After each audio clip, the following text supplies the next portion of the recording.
그러므로 누구든지 주의 떡이나 잔을 합당하지 않게 먹고 마시는 자는 주의 몸과 피에 대하여 죄를 짓는 것이니라. 사람이 자기를 살피고 그 후에야 이 떡을 먹고 이 잔을 마실지니 주의 몸을 분별하지 못하고 먹고 마시는 자는 자기의 죄를 먹고 마시는 것이니라. 그러므로 너희 중에 약한 자와 병든 자가 많고 잠자는 자도 적지 아니하니 우리가 우리를 살폈으면 판단을 받지 아니하려니와 우리가 판단을 받는 것은 주께 징계를 받는 것이니 이는 우리로 세상과 함께 정죄함을 받지 않게 하려 하심이라. 그런즉 내 형제들아, 먹으러 모일 때 서로 기다리라. 만일 누구든지 시장하거든 집에서 먹을지니 이는 너희의 모임이 판단받는 모임이 되지 않게 하려 함이라. 그 밖의 일들은 내가 언제든지 갈 때 바로 잡으리라.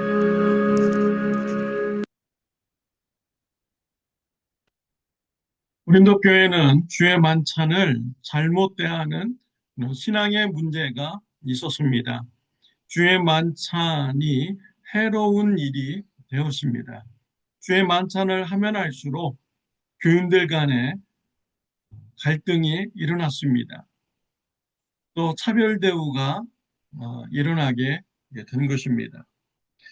이러한 일은 잘못된 주의 만찬을 행하는 것은 자기에게 죄를 짓는 것이다 라고 말씀하고 있습니다. 29절에 보면 주의 몸을 분별하지 못하고 먹고 마시는 자는 자기의 죄를 먹고 마시는 것이니라.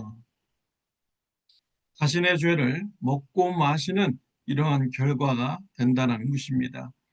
주의 만찬에서 떡은 예수님의 몸을 상징합니다.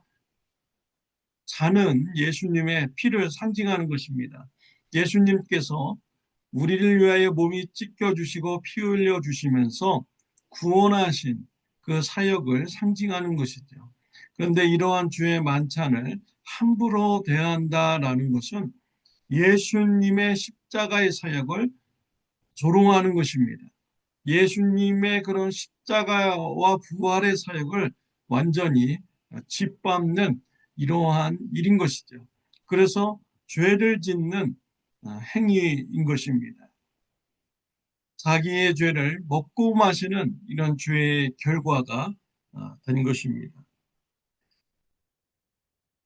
또 이러한 주의 만찬을 대할 때 교인들 간에 서로 상처가 되었는데요. 27절에 보면 그러므로 누구든지 주의 떡이나 잔을 합당하지 않게 먹고 마시는 자는 주의 몸과 피에 대하여 죄를 짓는 것이니라.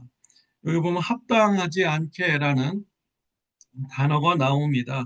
원어적인 의미는 적합하지 않게, 결핍이라는 이런 뜻을 가지고 있습니다. 주의 만찬을 합당하지 않게, 적합하지 않게 되어 있다.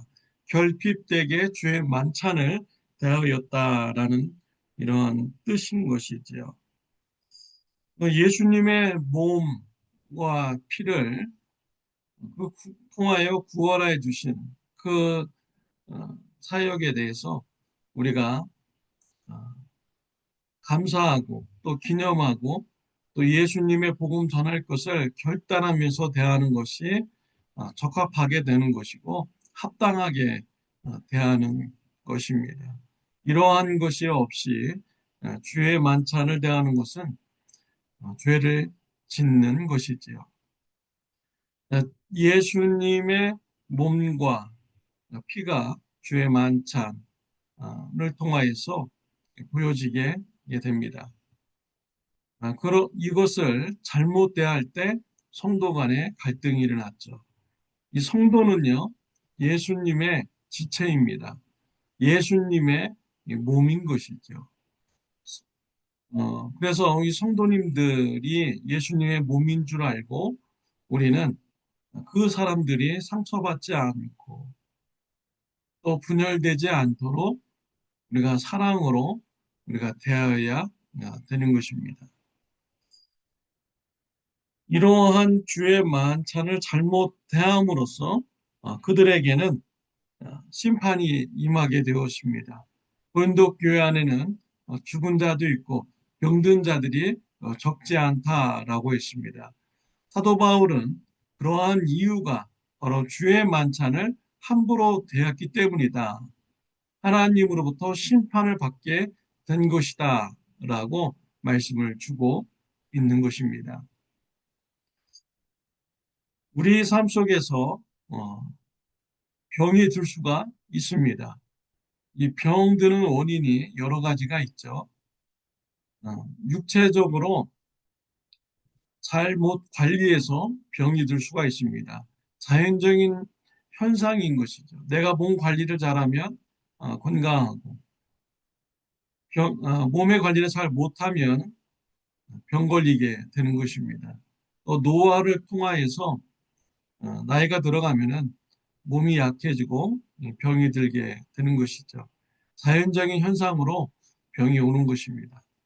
영적인 것이 있습니다. 죄를 지면 하나님의 심판을 받아서 병이 듭니다. 또 사탄이 주는 이런 병이 있습니다. 또 반면에 하나님께서 주시는 이런 병이 있죠.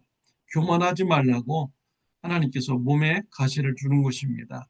사도 바울은 교만하지 말라고 하나님께서 몸에 가시를 주었습니다. 워낙 사역이 뛰어나고 능력 있는 사역이라서 하나님으로부터 큰 은혜가 임해서 교만해질 수가 있는 것이죠. 하나님께서 교만하지 말라고 몸에 가시를 준 것입니다. 몸에 이런 병이 있을 때 이 원인이 무엇인지 우리는 기도해야 됩니다. 자연적인 현상이라면 몸을 잘 관리해야 되겠죠. 죄 때문에 오는 병이라고 하면은 우리가 그 죄를 회개해야 됩니다. 뉘우쳐야 됩니다. 그리고 이 죄된 행동을 멈춰야 되는 것이지요. 하나님께서 주의 만찬을 잘못 대하는 고린도 교인들을 심판하신 이유가 있습니다. 32절에 보면 우리가 판단을 받는 것은 주께 징계를 받는 것이니 이는 우리로 세상과 함께 정죄함을 받지 않게 하려 하심이라.